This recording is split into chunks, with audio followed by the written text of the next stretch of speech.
በስመ አብ ወወልድ ወመንፈስ ቅዱስ አሐዱ አምላክ አሜን። እንደምን ሰነበታችሁ? ምሕረቱ ብዙ የሆነ በቸርነቱ የሰበሰበን እግዚአብሔር ስሙ የተመሰገነ ይሁን። የትምህርታችን ርዕስ የተራሮች መሰወር መዝሙር 45 ከቁጥር 1 እስከ ቁጥር 3 ያለውን በጸሎት መንፈስ ሆነን እናነባዋለን። አምላካችን መጠጊያችንና ኃይላችን ባገኘን በታላቅ መከራም ረዳታችን ነው። ስለዚህ ምድር ብትነዋወጥ ተራሮች ወደ ባህር ልብ ቢወሰዱ አንፈራም። ውሆቻቸው ጮሁ ተናወጡም፣ ተራሮችም ከኃይሉ የተነሳ ተንቀጠቀጡ።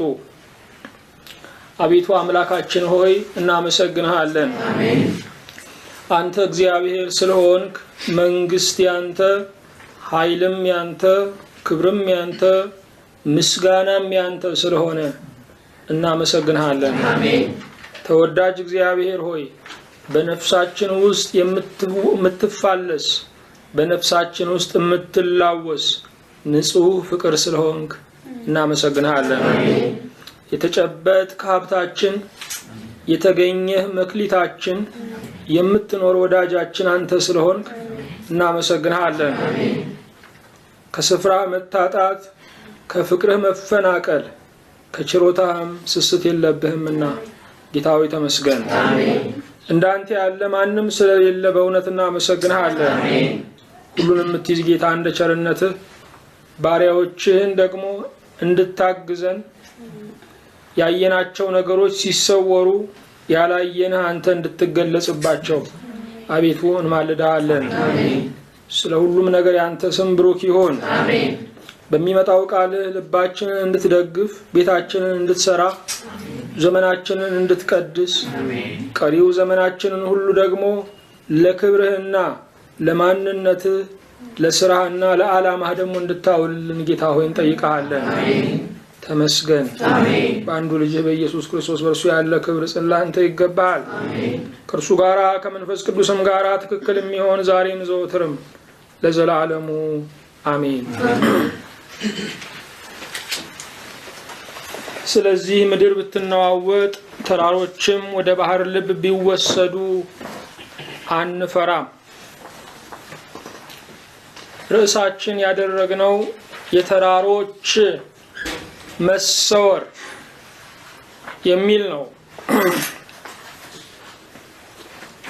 የህይወት ድንጋጤ ከሚገጥመን ነገሮች አንዱ ምንድነው ስንል ከፍ አድርገን ያየናቸው ነገሮች ዝቅታ መሆናቸው፣ የጎሉ ነገሮች መሰወራቸው፣ የጨበጥናቸው ነገሮች መትነናቸው፣ ቆይ ለወዳጅ ቆይ ለትልቅ ሰው ቆይ የኔ ለሆኑት ሰዎች አሳያቸዋለሁ ብለን እጃችንን ስንከፍት የጉም ስፍር የሆኑብን ነገሮች የህይወት ድንጋጤን ያመጡብናል።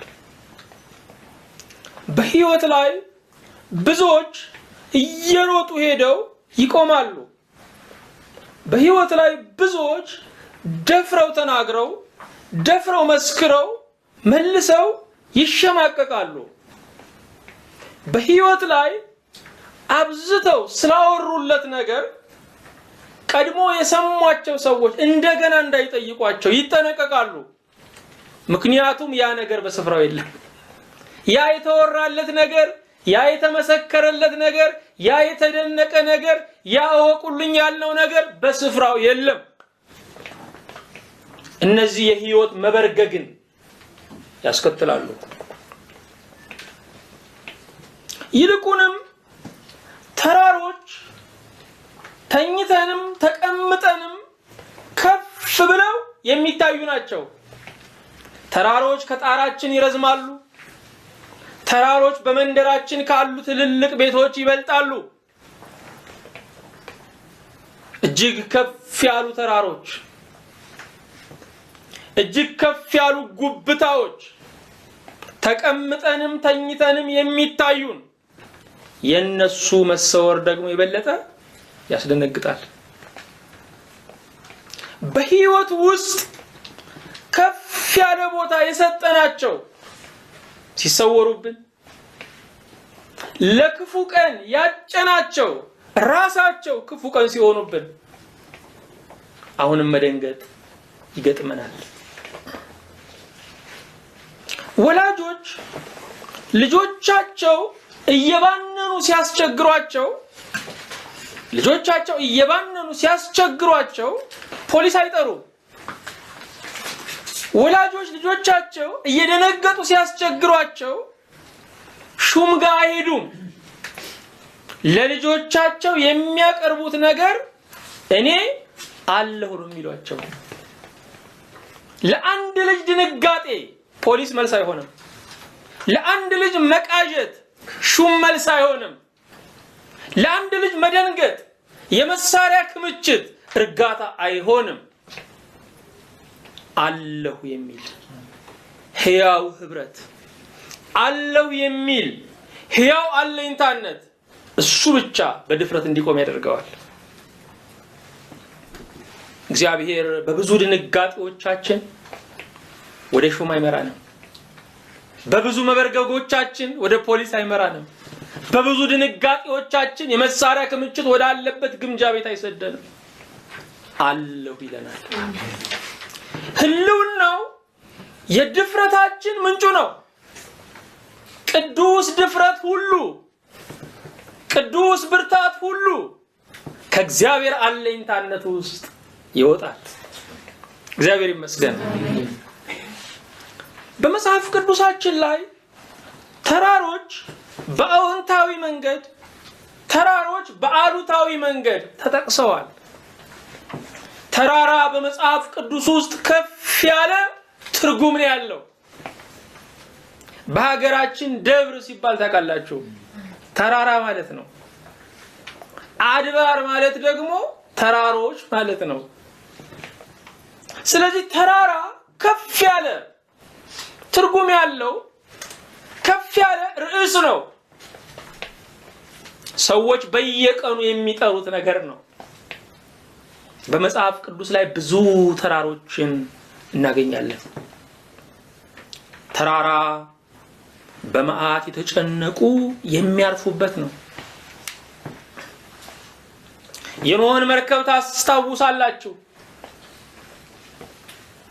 ከዛ ሁሉ ጭንቅ በኋላ፣ ከዚያ ሁሉ የውሃ ሙላት በኋላ መርከቢቱ ያረፈችው በአራራት ተራራ ላይ ነው።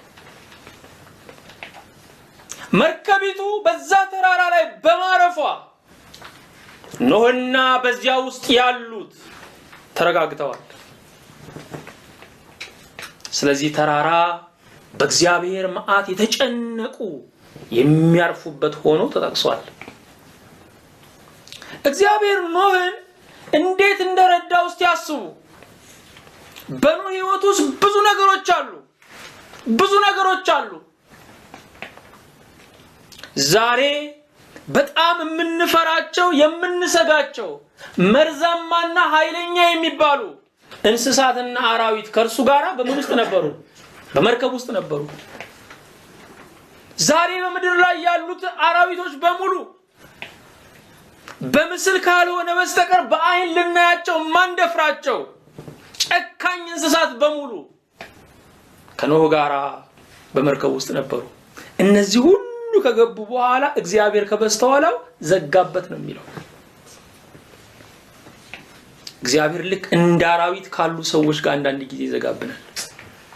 ከክፉ ጎረቤቶች ጋር፣ ከክፉ ትዳር ጋር፣ ከክፉ አለቆች ጋር፣ ከክፉ ቤተሰብ ጋር እግዚአብሔር የሚዘጋብን ጊዜ አለ።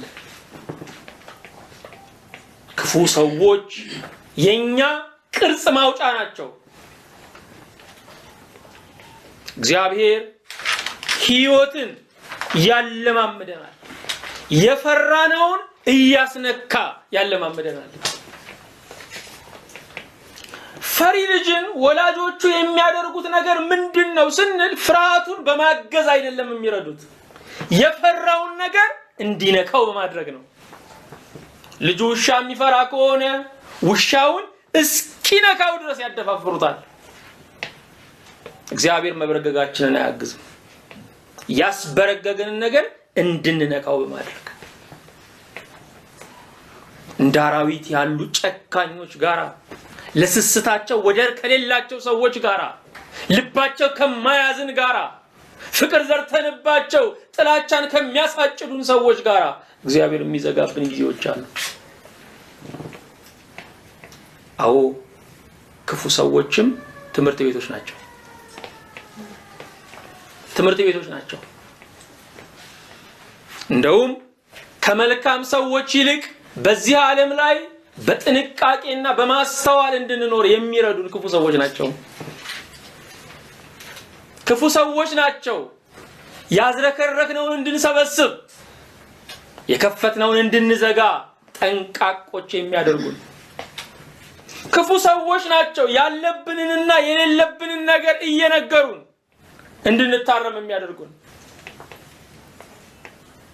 ክፉ ሰዎች ናቸው ዕቃ የሚያስገዙን። ክፉ ሰዎች ናቸው ራሳችንን እንዳንጥል የሚያግዙን። ክፉ ሰዎች ናቸው እኛን ሊያሙ ይችላሉ ከሚባልበት ስፍራ ሁሉ ከመጠጡ ከሱሱ እንድንርቅ የሚያደርጉን። መልካሞች ካደረጉልን ክፎች ያደረጉልን ይበልጣል። ለዚህ ነው ክፎችን መባረክ ያለብን። እነሱ ባይኖሩ ኖሮ ምናልባት ዛሬ ጨበጥነውን ነገር አንጨብጥም ነበር። ጥሩ አከራይ ያገኙ ቤት አልሰሩም ወገኖቼ። በነፃ መሬት ውሰዱ ሲባሉ እንኳን ፈቃደኛ አልነበሩ። እኛ እንደ እናትና ልጅ ነን እያሉ ኖሩት። ክፎቹ ቤት ካሰሩ እግዚአብሔር ክፎቹን ይባርክ። አዎ መልካሞች ከሚያደርጉልን ይልቅ እግዚአብሔር በክፎች በኩል የሚያደርግልን ይበልጣል። ፈርዖን ክፉ ነው። ኃይሌንና ክብሬን እገልጥብ ዘንድ ለዚህ አስነሳሁ ብሎታል እግዚአብሔር። ፈርዖን በአዎንታዊ መንገድ ላያገለግል ይችላል። ፈርዖን እንደ ጳውሎስ ላያገለግል ይችላል። በአሉታዊ መንገድ ግን የእግዚአብሔር አገልጋይ ነው። ጅራፉን ባጸናባቸው ቁጥር የእስራኤል አምላክ ወዴት ነህ ይላሉ። የፈርዖን ጅራፍ የእስራኤል አምላክ እንዲታሰብ ያደርጋል። ወደ እግዚአብሔር ያስጠጉን መከራዎች አይደሉም፣ መካሪዎች ናቸው። እግዚአብሔር ይመስገን። ምናልባት እነዚህ ክፉ ሰዎች ባይኖሩ ዛሬ ራሳችንን በእግዚአብሔር ቤት አናገኘውም ነበር። አዎ ወገኖቼ እግዚአብሔር ወዳሰበልን ዓላማ የሚያስጠጋን እዛ ሰፈር ያሉ እንዲገፉን እያደረገ ነው። ክብር ለእግዚአብሔር ይሁን። ያ ኖ እሱና በውስጡ የነበሩ ነፍሶች ያረፉበት የአራራት ተራራ እግዚአብሔር ልክ እንደዚህ እንደ ተራራው ማረፊያ የሚሆኑ ሰዎችን ያዘጋጃል። እነዚህ ማረፊያ ሰዎች ችግራችንን ነግረናቸው አይደለም፣ ገና ብሩህ ፊታቸውን ሲያሳዩን የከበደን ሁሉ ይቀለናል፣ የተጫነን ነገር ሁሉ ይበናል። መልካም ፊት ምግብ ነው፣ የተራበ መንፈስን ያጠግባል።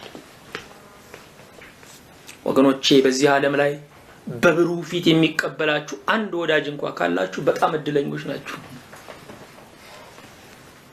ሰዎች በህይወታቸው ላይ የሚወስኑት በዚህ ዓለም ላይ የሚወደኝ ማንም የለም ብለው ሲደመድሙ ነው።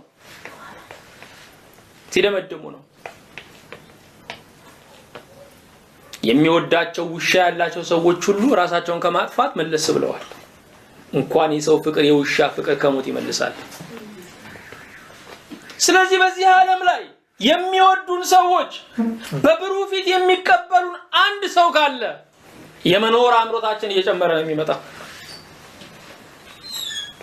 ልብ አድርጉ።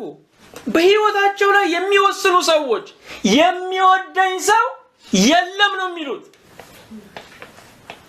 ስለዚህ የሚወዳቸው ሰው ከሌለ ውሳኔያቸው ሞት ከሆነ በዚህ ዓለም ላይ የምንኖርበት ምስጢሩ ለመውደድና ለመወደድ ነው። በኑሮ ውስጥ ትልቁ ርዕስ ፍቅር ነው። ፍቅር ነው። ፍቅር የማይገባበት ቦታ የለም። ሁለገብ ቅመም ነው። ስራን ያጣፍጣል፣ እድሜን ያጣፍጣል፣ ቸርነትን ያጣፍጣል። መልካም ነገሮችን መልካም የሚያደርጋቸው ያ ፍቅር ነው። ያለ ፍቅር የሚደረጉ መልካምነቶች ሁሉ በራሳቸው ምንድናቸው? ክፉ ናቸው። እንደ አራራት ተራራ የሚያሳርፉ ሰዎች አሉ። እንደዚህ አይነት ሰዎች ነበሩ በዚህ ሀገር ላይ ወገኖቼ። እንደ ረሃቡ፣ እንደ ጉስቁልናው፣ እንደ ችግሩ፣ እንደ ስርዓት መለዋወጡ ይሄ ህዝብ ጨርቁን ያልጣለው ለምን ይመስላችኋል? በየመንደሩ እግዚአብሔር ያስቀመጣቸው ማስተንፈሻዎች ስለነበሩ ነው። ዛሬ ህልም አይቻለሁ ወዘሮ ገሌ ይፈቱልኛል ይባላል። ይሄም ማስተንፈሻ ነው። ዛሬ ጨንቆኛል እገሌ ጋር ሄጄ እውላለሁ ይላሉ። ይሄም ማስተንፈሻ ነው ወገኖቼ። እኛ ሀገር የስነ ልቦና ሐኪም ቤት የለም። የስነ ልቦና ሐኪም ከሙያ የተነሳ ያክማል እንጂ ከፍቅር የተነሳ አያክምም። የካርድ ሳንከፍል ያከሙን ይባረኩ። አሜን። ሰው የሚኖረውም የሚሞተውም በአንድ ቀን ውሳኔ ነው። ለአንድ ቀን እንኳን ያስጠጉን፣ ለአንድ ቀን እንኳን ፍቅርን የመገቡን ሊባረኩ ይገባቸዋል። አዎ ምድር ለከዳችሁ ለኖህ የአራራት ተራራ ምን ነበረ? ማረፊያ ነበረ። ተራራ ብዙ ትርጉም አለው በመጽሐፍ ቅዱስ ውስጥ። ተራራ መስዋዕት የሚቀርብበትም ነው። ከፍ ላለው ጌታ ከፍ ባለው ቦታ ላይ መስዋዕት ያቀርቡ ነበር። ከፍ ላለው ጌታ ከፍ ባለው ቦታ ላይ መስዋዕት ያቀርቡለታል። አብርሃምን ታስታውሳላችሁ? በሞሪያ ተራራ ላይ ልጁን መስዋዕት ለማድረግ አሰናዳ። እግዚአብሔር የፈለገው ይስሐቅን በአካል እንዲሰዋለት አይደለም፣ በልቡ እንዲሰዋለት ነው። ምክንያቱም ይስሐቅ ከመጣ በኋላ አብርሃም ልጁ ጣዖት እየሆነበት ነው ያለው። እግዚአብሔር ቀናተኛ አምላክ ነው። ከእርሱ በቀር ሌላ እንዲመለክ አይፈልግም። ስለዚህ ወደን ካልሰበር ነው እግዚአብሔር በግድ ይሰብረዋል። የሚያሳፍሩን ያወራንላችሁ አይደሉ? ዛሬ የሚያሸማቅቁን የመሰከርንላችሁ አይደሉ? ዛሬ እጃችንን ባፋችን ላይ እንድንጭን የሚያደርጉን ትላንት ለእግዚአብሔር ጀርባችንን ያሰጡን ሰዎች ናቸው። ወደን ካልሰበርን እግዚአብሔር ይሰብራል። ልብ አድርጉ ወገኖቼ። እናትም አባትም ወዳጅም ትዳርም ባልንጀራም ወገንም እነዚህ ሁሉ ከእግዚአብሔር በኋላ የመጡ እሴቶች ናቸው።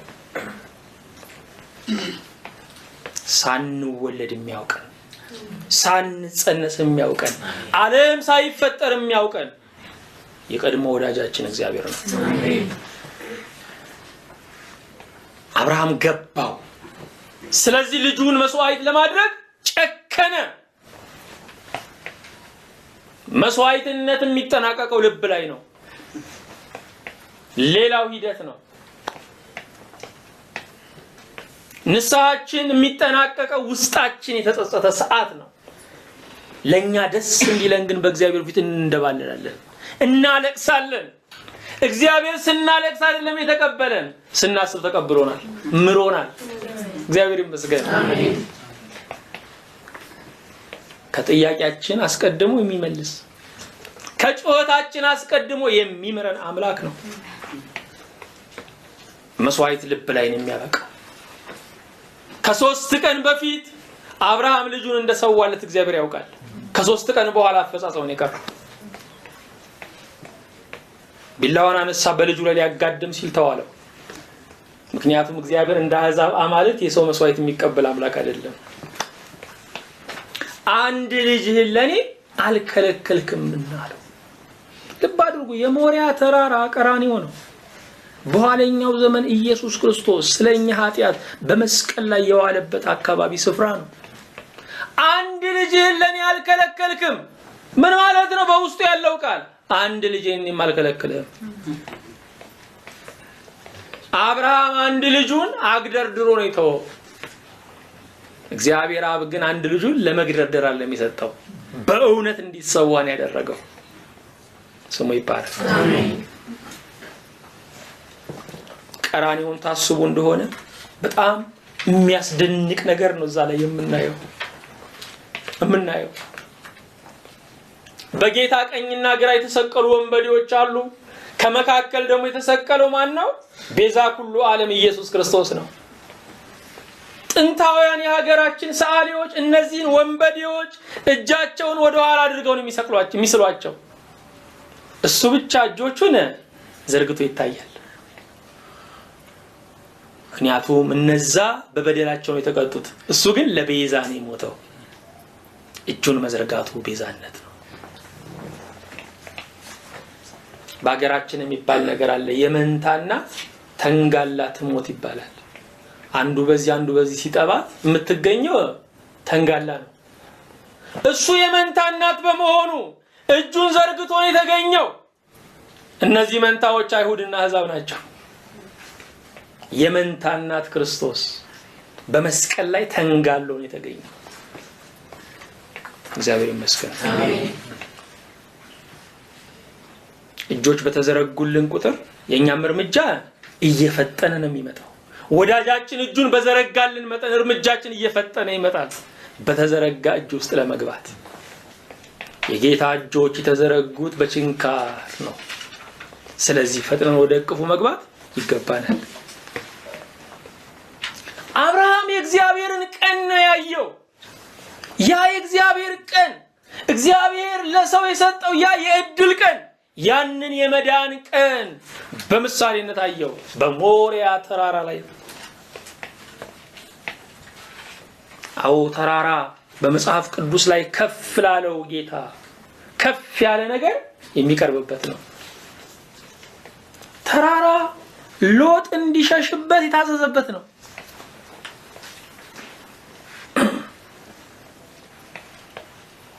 ሰዎች የምኖርበት አካባቢ ምቹ አይደለም። ስለዚህ እግዚአብሔርን መከተል እንዴት እችላለሁ? ለአምልኮ ምቹ አይደለም፣ ለቅድስና ምቹ አይደለም፣ እግዚአብሔርን ቃል ለመማር ምቹ አይደለም፣ በዙሪያ ያሉ ጥሩ ሰዎች አይደሉም። ስለዚህ ከዚህ ቦታ እስክላቀቅ ድረስ እግዚአብሔርን ማምለክ አልችልም ይላሉ። ኖህ በኃጢአተኞች መካከል በጽድቅ ኖረ፣ ያውም እየተነቀፈ። ሎጥ ቅዱስ የነበረው በሰዶም ተቀምጦ ነው። ዮናስ ለእግዚአብሔር ምስጋና የቀረበው በአሳ አንበሪ ሆድ ውስጥ ሆኖ ነው። በዓለም ላይ ለአምልኮ የሚሆን ምቹ ቦታ የለም። ምቹ ልብ ነው ያለው። ምቹ ልብ ነው ያለው።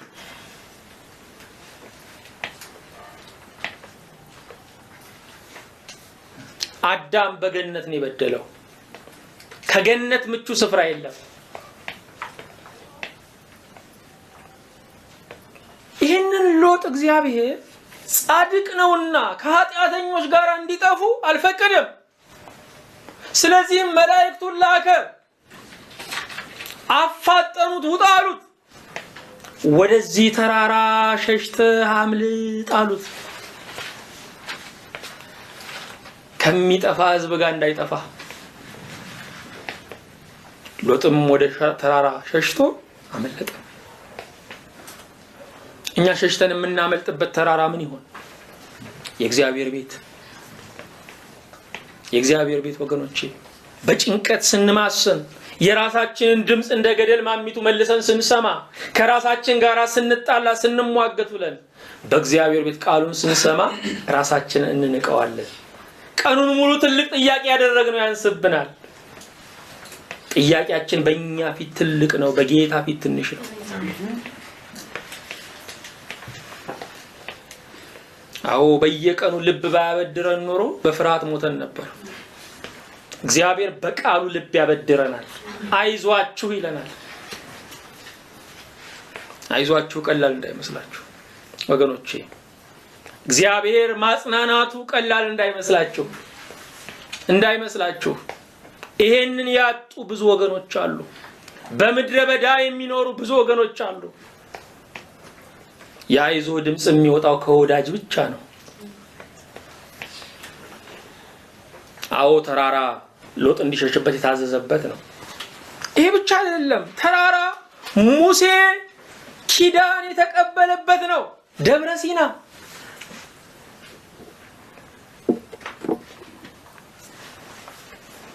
እግዚአብሔር አጀንዳው ጉዳዩ ከፍ ያለ መሆኑን ለማስረዳት ከፍ ባለው ቦታ ላይ ተገለጠ። ተራ ጉዳይ አይደለም፣ የመንደር ጉዳይ አይደለም። ሰማያዊ አጀንዳ ነው። እግዚአብሔር ከሕዝቡ ጋር የሚያደርገው ፊርማ ነው። የስምምነት ውል ነው። ብሉይ ኪዳን ነው። ያንን በተራራ ላይ ለሙሴ ሰጠው።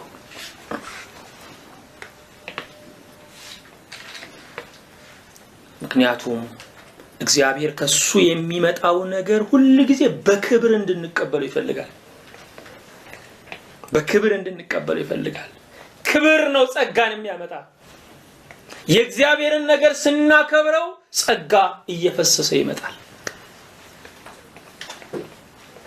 የትኛውም ጉድለታችን እግዚአብሔርን አያስቸግረው። ክብር የለሽነታችን ግን ጸጋውን እንዳይለቅ ያደርገዋል። ስለዚህ ለእግዚአብሔር ነገር ክብር ያስፈልገናል። ለዚህ ነው እግዚአብሔር ቃል ኪዳኑን በተራራ ላይ የሰጠው። ተራራ የጽናት ምሳሌም ነው። ተራራ የምን ምሳሌ ነው? የጽናት ምሳሌ ነው። በመዝሙር 125 ላይ መዝሙር 124 ቁጥር 1 ላይ በእግዚአብሔር የታመኑ እንደማይታወቅ ለዘላለም እንደሚኖር እንደ ጽዮን ተራራ ናቸው። ተራሮች በኢየሩሳሌም ዙሪያ እንደሆኑ ከዛሬ ጀምሮ ለዘላለም እግዚአብሔር በሕዝቡ ዙሪያ ነው ይላል። በእግዚአብሔር የታመኑ እንደማይታወቅ ለዘላለም እንደሚኖር እንደ ጽዮን ተራራ ናቸው። የጽዮን ተራራ ለምንድን ነው የማይታወቀው? ተራሮች በዘመናት ማነስ ይከሰትባቸዋል። በመሬት መንቀጥቀጥ ሊሆን ይችላል፣ በጎርፍ መሸርሸር ሊሆን ይችላል። በተለያዩ ተፈጥሯዊና ሰው ሰራሽ ነገሮች ተራሮች በዘመናት ያንሳሉ፣ አንዳንዴም ይጠፋሉ። የጽዮን ተራራ ግን እስከዛሬ አለ። በእግዚአብሔር የታመኑ እንደማይታወቅ ለዘላለም እንደሚኖር እንደ ጽዮን ተራራ ናቸው የሚለውን ቃል ይዘው አጥኚዎቹ የጽዮንን ተራራ ማጥናት ጀመሩ። የጽዮን ተራራ ለዘመናት የማይናወጠው የተመሰረተው በጥቁር አለት ላይ ነው። በእግዚአብሔር የታመኑ አይናወጡም። ሰው ሰራሽም ችግር ተፈጥሯዊ ችግርም አያናውጣቸውም። እግዚአብሔር ከተፈጥሮ እግዚአብሔር ከሰው ሰራሽ ተግዳሮት በላይ ነው። እግዚአብሔር ይመስገን። አዎ ተራራ የጽናት ምሳሌ ነው። የጽናት ምሳሌ ነው። ይሄ ብቻ አይደለም፣ ተራራ የህብረት ምሳሌም ነው። የህብረት ምሳሌም ነው። በመዝሙር 132 ላይ ወንድሞች በህብረት ቢቀመጡ እነሆ መልካም ነው፣ እነሆም ያማረ ነው፣ ከራስ እስከ ጢም እንደሚፈስ እስከ አሮን ጢም በልብሱ መደረቢያም እንደሚወርድ ሽቱ ነው ይልና በጽዮን ተራሮች እንደሚወርድ እንደ አርሞንኤም ጠል ነው። መልካም ነው። ወንድሞች በህብረት ቢቀመጡ እንደዚህ መቀመጥ መልካም ነው። ይሄ መልካም ነው የሚለው ቃል በኦሪት ዘፍጥረት ላይ እግዚአብሔር እያንዳንዱን ክንውን ካደረገ በኋላ ለሰራው ስራ ያደረገው ምንድነው? ማህተም ነው። በዛ መጠን ነው የወንድሞች በህብረት መቀመጥ እግዚአብሔር ምን ይለዋል? መልካም ነው ይለዋል። መልካም ነው ይለዋል። እንደ መጠኑ ነው። መልካም ነው። አቅም ያለው እንደመጠኑ በጣም ሊቅ በሆነ ሰው ፊት እኛ ያቀረብነው ቅኔ እኛ ያቀረብነው ጥናት ደህና ነው ከተባለ በጣም በእውነት እጅግ በጣም ጥሩ ነው ከተባለው ከመንደሩ ምርቃት ይበልጣል። የነሱ ደህና ነው ይበልጣል። የሰማይና የምድር ጌታ የማይናወጠው ንጉስ መልካም ነው ካለ መግለጫ የለውም ወገኖች። እግዚአብሔር መልካም ነው ያለው የወንድሞችን ህብረት ነው። መልካም ነው። ጌታ ይህንን ህብረት ለመመስረት የደም ዋጋን የከፈለው ከአባቱ ጋር ያገናኘን ብቻ አይደለም የሞተው እርስ በርስ ሊያገናኘንም ነው። ህብረት የክርስቶስ አካል ነው። ህብረት የግለሰቦች ሀብት አይደለም፣ የአገልጋይም ሀብት አይደለም፣ የክርስቶስ አካል ነው። በህብረት ላይ የሚደረግ ማንኛውም ክፋት፣ በህብረት ላይ የሚወረወር ማንኛውም ቀስት የክርስቶስን አካል የሚነካ ነው። በክብሩ የማይደራደረው አምላክ የእግዚአብሔርን ቤተ መቅደስ የሚያፈርስ እርሱን ያፈርሰዋል ነው የሚለው። የመፍረስ አደጋ አለው። የእግዚአብሔር ቤት ግን አይፈርስም። መልካም ነው ይልና ይህንን የወንድሞችን ህብረት ከራስ እስከ ጢም እንደሚፈስ እስከ አሮን ጢም በልብሱ መደረቢያም እንደሚወርድ ሽቱ ነው። የአሮን የሹመት ቀን ነው ይሄ ቀን። የወንድሞች በህብረት መቀመጥ እና የአሮን የሹመት ቀን እኩል የተጠቀሱት። እናንተን የሚመስሉ እንደናንተ የሚያምኑ ወገኖችን ያያችሁ ቀን የናንተ የሹመት ቀናችሁ ነው። ሹመት የልብ ኩራት ነው። ሹመት የልብ ደስታ ነው። እንደናንተ የሚያምን ሰው ማየት፣ እናንተ የምትጠሩትን አምላክ የሚጠራ ሰው ማየት፣ በአንድነት ሆኖ ስመ እግዚአብሔርን መጥራት ሹመት ነው። ስለዚህ ከእግዚአብሔር ቤት ስንጎድል ከሹመት ነው የምንጎድለው፣ ከክብር ነው የምንጎድለው ወገኖቼ። የሹመት ቀን ነው። ጳውሎስ እንኳን የቁም እስረኛ ሆኖ ወደ ሮም ሲሄድ በአንድ ስፍራ ላይ ከዚህ በፊት አይቷቸው የማያውቅ ግን ክርስቲያኖች መሆናቸውን አይቶ ባያቸው ጊዜ ተጽናና፣ በልቡም በረታ ይላል። እዛ ጋር መሰብሰባቸው እዚህ ጋር ሰንሰለቱን አስረሳው። እዛ ጋር መሰብሰባቸው እዚህ ጋር ልቡን አበረታው። መነጋገራችን አይደለም መተያየታችንም መጽናናት ነው። እግዚአብሔር ይመስገን። በጽዮን ተራሮች እንደሚወርድ እንደ አርሞኒየም ጠል ነው አለ። የወንድሞች ህብረት እንደገና ከአርሞኒየም ጠል ጋር።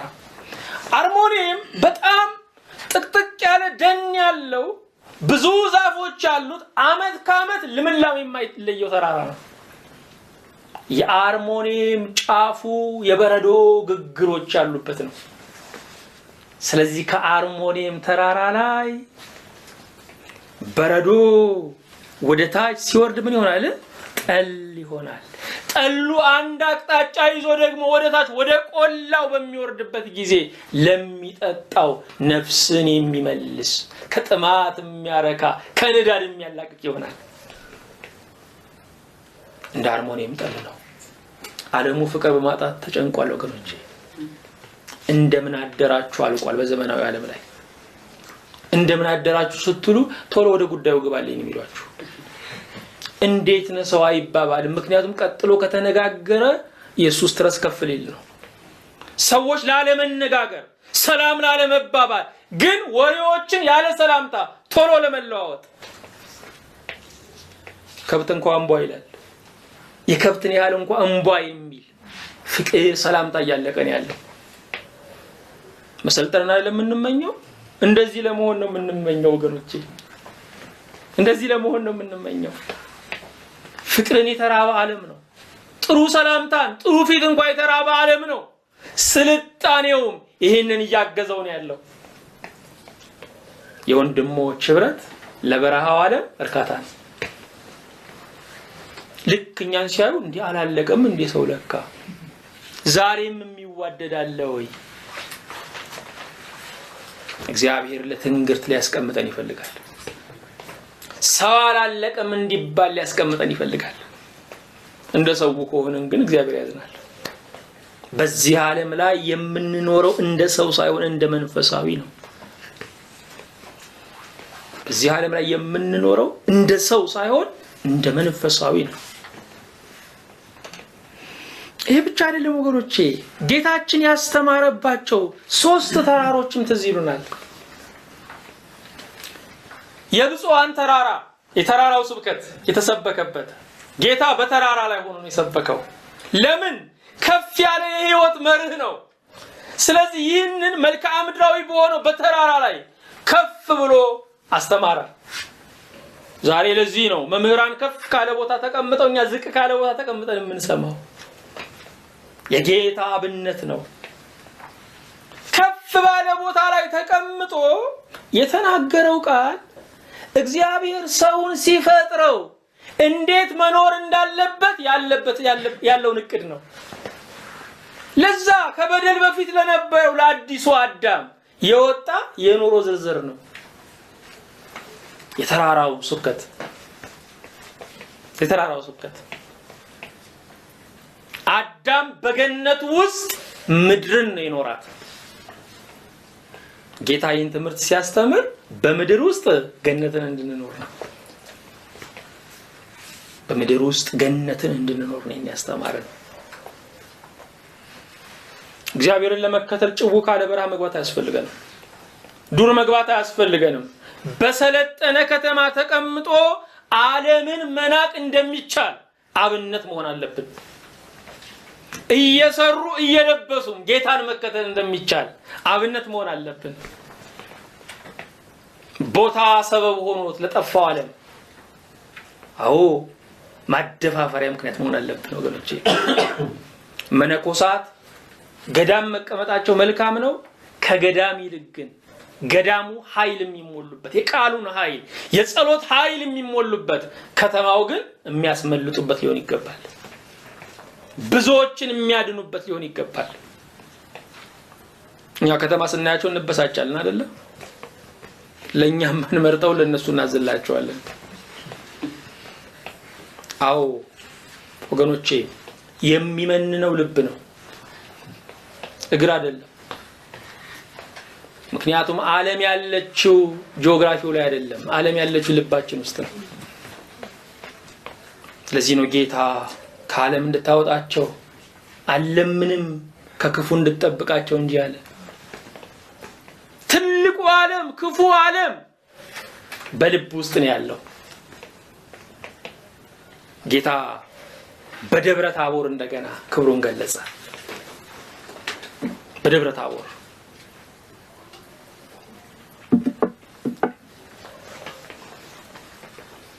ሳናይ እናምናለን።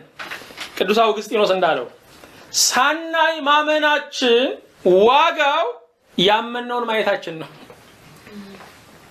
ሳናይ ማመናችን ዋጋው ያመነውን ማየታችን ነው። በማቴዎስ 16 ላይ ሳያይ ጴጥሮስ አንተ ክርስቶስ የሕያው እግዚአብሔር ልጅ ነህ አለ። ስለዚህ በምዕራፍ 17 ላይ ያመነውን ያያል።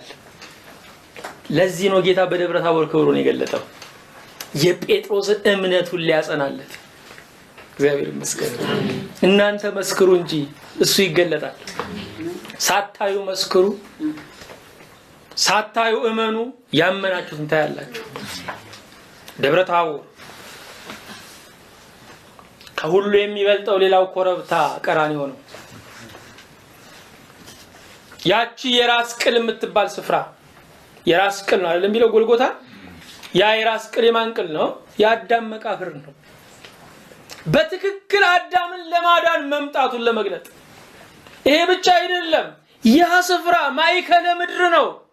በትክክል ለዓለም ሁሉ መሞቱን ለመግለጥ በዛ ስፍራ ላይ በአዳም መቃብር ላይ ጌታ ተሰቀለ። ቀራንዮ በቀራንዮ ላይ ዋጋ ባይከፈል ኖሮ እኛ እዚህ አንገናኝም ነበር። እንኳን እኛ አይደለንም ወገኖቼ፣ እነ ጴጥሮስ እንኳን ወደ ቀድሞ ስራቸው ተመልሰው ነበር። ውሸት ላልሆነ ነገር ህይወቱን የሚሰጥ የለም። ጌታ ባይሞትና ባይነሳ ኖሮ ጴጥሮስ የቁልቁሌት አይሰቀልም ነበር። ቀራንዮ እኛ ሁላችን ከሞት ያመለጥንበት ጉብታ ነው። ስለዚህ በብዙ ተራሮች ላይ እግዚአብሔር ከፍ ያለ ተግባሩን፣ ከፍ ያለ ክብሩን፣ ከፍ ያለ ኪዳኑን ገልጿል። ይሄ ብቻ አይደለም፣ ጌታ ያደረገው በደብረ ዘይት ነው። የሚመጣውም በዛው በደብረ ዘይት ነው። የደብረ ዘይት ተራራ እንዴት ያለ ተራራ! በጣም ከፍ ያለ ተራራ ነው። ተራራ ታዲያ በአሉታዊ መንገድ ሲገለጥ በማቴዎስ 17 ቁጥር 20 ላይ እንደምናነበው የሰናፍጭ ቅንጣት ያህል እምነት ብትኖራችሁ ይህን ተራራ ከዚህ ተነቅለ እዚያ ሂድ ብትሉት ይሆንላችኋል አለ። ተፈጥሮን ታፋልሳላችሁ ይመስላችኋል? ምክንያቱም እግዚአብሔር ሲፈጥር ተራሮች ትክክለኛ ቦታቸውን የያዙት። ተራሮችን ከሰራ በኋላ ምንድነው አለ? ያም መልካም እንደሆነ አየ ይላል። ትክክለኛ ቦታቸውን የያዙት። ታዲያ እዚህ ጋር ተራራ ምንድነው የሚፈልሰው?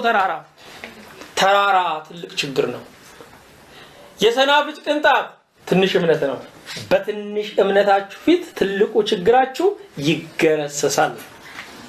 እግዚአብሔር ይመስገን ይገረሰሳል። ስለዚህ ተራራ ትልቅ ችግርን የሚገልጥ ነው። አንተ ተራራ ምንድነህ ይላል በዘካርያስ 4:7 ላይ አንተ ተራራ ምንድነህ? በዘሩባቤል ፊት ደልዳላ ሜዳ ትሆናለህ። ወገኖቼ ተራራ ከፊት ለፊት ሲሆን ያስጨንቃል። እንዴት እወጣዋለሁ ያሰኛል። ተራራን ካለፉት በኋላ ግን መዝናኛ ነው። ሲያዩት በጣም ደስ ይላል፣ ውበት አለው። ዛሬ የከበዳችሁ መከራ ካለፋችሁት በኋላ የምትተርኩት ርዕስ ነው። ምን ታወራላችሁ በሰው ፊት? እግዚአብሔር የምታወሩትም እንድታገኙ ነው የሚያሳልፋችሁ። ህይወቴ በቃ ከዚህ ጀምሮ የጀመረውም እዚህ ጋር የቀጠለውም እዚህ ጋር የጨረሰውም እዚህ ጋር። ይሄ እኮ የዓለት ህልውና ነው። እንዳለ የሚኖር ዓለት ብቻ ነው። እኛማ ፈርሰን እንደገና ተሰርተን ስንቴ ተበጅተን ይሄ ፊት ስንቴ ማዲያት አውጥቶ ስንቴ ተልጎ። አዎ ከፍታና ዝቅታንማ ማየት አለብን። አትፈሩበት። እግዚአብሔር ከምን እንዳነሳችሁ ተርኩት። ሁሉም ያበሻ ልጅ የሚተርከው ያደገው ቤተ መንግስት እንደሆነ የኖረውም አሁንም ደግሞ በትክክል እዚህ ቦታ እንዳለ ነው። ምን ይሄማ ምን ተረካ ነው ወገኖቼ? ምን ተረካ ነው? የዓለት ህልውና እኮ ነው ይሄ። ሰውማ ከፍ ዝቅ ይላል፣ ያገኛል፣ ያጣል፣ ይታመማል፣ ይድናል። አዎ ይሄ ውሸት የጀመረን እዚህ በየፎቶ ቤት መልካችንን ማስወልወል ከጀመረን ጀምሮ ብጉሩም እኮ የመኖር ምልክት ነው ወገኖቼ። ያለ ሰው ነው ማዲያት የሚወጣበት፣ የሌለ ሰው አይደለም። ፎቶአችን የማንነታችን ማስረሻ አይደለም፣ መግለጫ ነው መሆን ያለበት። ሁሉም ነገር ውሸት ሆነ። ሰው ከራሱ ጋር መገናኘት አቃተው። ሰው ከራሱ ጋር መገናኘት ሲፈራ ጭንቀት እየበረከተ ይመጣል። መክሳታችሁም መጥቆራችሁም ውበት ነው፣ ውበት ነው። እግዚአብሔር በዘመናችሁ የምትናገሩት ነው የሰጣችሁ። ምንም ካላያችሁማ ወገኖች ምንም የምትናገሩት የላችሁም፣ ምንም የላችሁም። ይሄ ብቻ አይደለም፣ ተራራ ትምክህት ነው። ትምክህት ነው በሰዎች ላይ ያለን ትምክህት። በመዝሙር 75 ቁጥር 4 ላይ አንተ በዘላለም ተራሮች ሆነ በድንቅ ታበራለህ ይላል። እነኚህ የዘላለም ተራሮች ትምክህት የሆኑ የሰው ልጆች ናቸው። እኛ ቆንጆዎች ነን፣ የቆንጆ ዘር ነን። እኛ ባለጠጎች ነን፣ የባለጠጋ ወገን ነን። እኛ ዘመደ ብዙ ነን፣ ቁጥር የለንም። እኛ ኃይለኞች ነን፣ ከነኩን ነብር ነን። በእነዚህ የዘላለም ተራሮች ላይ እግዚአብሔር በድንቅ ያበራል። ወገኖቼ አሉኝ የምትሏቸው ሁሉ ውሸት ናቸው። ጎዳና ለመኖር ነው የሚጓዙት። የረሳችሁት እግዚአብሔር ግን እየጎላ ነው የሚመጣው። በዘመናችን ያመናቸው ሲሰወሩ ያላመነው እግዚአብሔር ነው ተገልጾ ይረዳል። ስለዚህ ስንት ዓመት እንዋሻለን ወገኖች? ስንት ዓመት እንዋሻለን? እግዚአብሔር አለኝ ማለት ከሁሉ ይበልጣል። በመዝሙር 120 ላይም መዝሙር 120 ሙሉ ምዕራፍ በእውነት አስደናቂ ነው። አንዳንድ ጊዜ በቃላችን ሁሉ እንለዋለን፣ አይኖቼን ወደ ተራሮች አነሳው ረዳቴ ከወዴት ይምጣ እንላለን። አይኖቼን ወደ ተራሮች አነሳው ረዳቴ ከወዴት ይምጣ? ረዳቴ ሰማይና ምድርን ከሰራ ከእግዚአብሔር ዘንድ ነው። ተራራ ምንድነው? ትልልቅ ሰዎች የተመካንባቸው በዚህ ቀን ይረዱኛል ያልናቸው ስልክ ቁጥራቸውን ተጠባባቂ መድኃኒት አድርገን የያዝንላቸው እገሌ አለኝ ብለን የተናገርንላቸው እንኳን መተው ሊረዱን በክፉ ቀን ስልክ አያነሱልን። ሰው አይረዳ። ሰው ረድቷችሁም ከሆነ እግዚአብሔር አዞላችሁ ነው። ሰው አይሰጥም። ሰው ሰጥቷችሁም ከሆነ እግዚአብሔር አቀባበል ብሎት ነው። ግን እግዚአብሔር አቀባበልኝ የሚለውም የራሱን ሰው ነው። እግዚአብሔር የሚያዘው የሚደፍረውን ሰው ነው። እናንተ እንኳን የምታዙት የምትደፍሩትን ሰው ነው። ስጥልኝ የምትሉት የምትደፍሩትን የምታምኑትን ሰው ነው። ስለታማኝነቱ ሊመረቅ ይገባዋል። ምስጋናው ግን ለእግዚአብሔር ነው። አይኖቼን ወደ ተራሮች አነሳው ረዳቴ ከወዴት ይምጣ? ወገኖቼ ሰው በከጀልነው ቁጥር እየጠፋ ነው የሚመጣው። እንኳን መልካም በረከት አይደለም መልካም ቃልን እየተራምንበት እንመጣለን። ለብዙ ቀን ያሰብነው ለአንድ ቀን ላይሆን ይችላል። ከሌሎች ያድነኛል ያልነው ራሱ ክፉ ቀን ሊሆንብን ይችላል። ታዳጊው ራሱ መከራ ሊሆን ይችላል። ስሞት ቀባሪ ነው ያልናቸው ሰዎች ሳንሞት በቁም ይቀብሩናል።